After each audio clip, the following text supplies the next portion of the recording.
Hello, I'm Alex Jones, and I'm a radio and television host based in Austin, Texas. And for many years, I've been exposing the criminal activities of the global elite, also known as the New World Order. In past films, we've documented the centralization of power, the move towards world government, the attack on the nation state, self-defense, the Second Amendment, family values, that is, the family itself, as well as private property rights.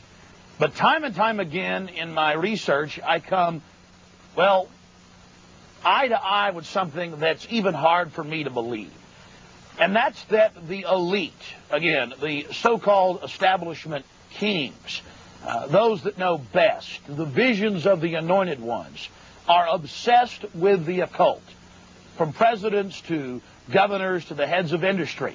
We've all seen the stories of presidents and first ladies obsessed with their astrologers, making national policy decisions upon their recommendations. Spiritual guides, shamans in the White House. My friends, it gets far worse than that.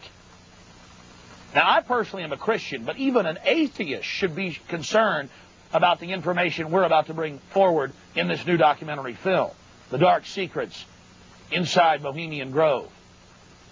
You see, for over 120-plus years in Northern California, in Sonoma County, on a 2,700-acre secluded redwood grove, leaders from around the world, prime ministers, chancellors, presidents, governors, again, the heads of industry, banking, academia, the media, Hollywood, only a select few, a little over 2,000 people, travel there to engage in bizarre, ancient Canaanite, Luciferian, Babylon mystery religion ceremonies.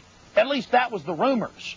And so I went to the library and got on the internet and saw many of the mainstream news articles admitting that world leaders do indeed go there, and they fly into San Francisco and other surrounding cities and drive out into the rural hills and mountains of Northern California, and that these stories have been coming out that they worship some 45-foot stone owl god.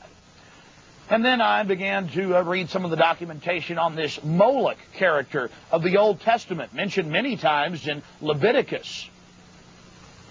That's in the Bible. Why are world leaders traveling to the middle of nowhere to worship this thing? Well, I had to check it out for myself. And I'm proud of my team. Mike Hansen, Violet Nichols. They traveled with me there. We talked to some of the locals discreetly. We successfully infiltrated, with the help of some of the locals and Channel 4, World of Wonder, British television that teamed up with us. And I successfully infiltrated through the Secret Service, through the guards, through the Sonoma County Sheriff's Department. We were inside 4 hours. That's only one day out of the 2 weeks that they meet there for the admitted Summer Fire Festival of the Bohemian Club. Well, basically that's enough for me. It's hard to even describe it with words, and I hope that our hidden cameras can give you at least a small piece of what I witnessed. To have world leaders engaging in this type of sickening behavior. Oh yes, there's much more to come. Mock human sacrifices, they claim, just shocks the very foundations of what Americans believe their leaders to be. And then to have it intimately connected with world government. It doesn't make a lot of sense until you research history. All throughout history, spanning back into the mist of the beginnings of civilization, we see world leaders from the empires of old, from the Aztec kings and priests to Babylonian leaders, to ancient Rome, engaging in twisted behavior. Could it be that when you have all the power and all the women and all the money and all the lands and all the art, you have to do something new? You have to go against the basic grain of humanity. You have to get off in a sick way. That's what we witnessed in Northern California, July 15th, 2000. Get ready to go inside the Bohemian Grove.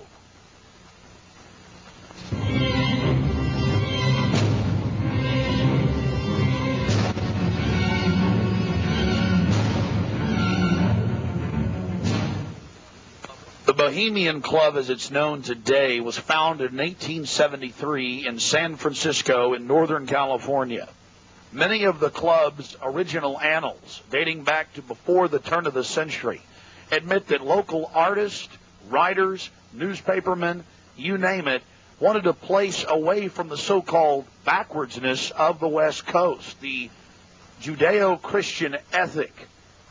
They found that place an hour and a half north of San Francisco, outside of the tiny town of Monterey. Their annals even admit an obsession with the occult and what they called druid rituals. Amongst the great redwood trees, they revived ancient ceremonies that in truth had their roots not in the Druids, but in Babylon itself. As the railroads brought commerce and larger populations, the prestige of the club grew until, in the year 2000, it is a gathering place for the world establishment, the elite. We're about to show you some of the key evidence documenting this.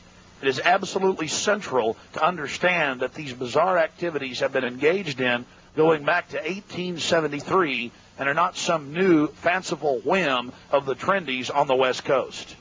By the turn of the century, there was already a 10 to 15-year waiting list. Presidents from Howard Taft to Herbert Hoover were on the membership roster.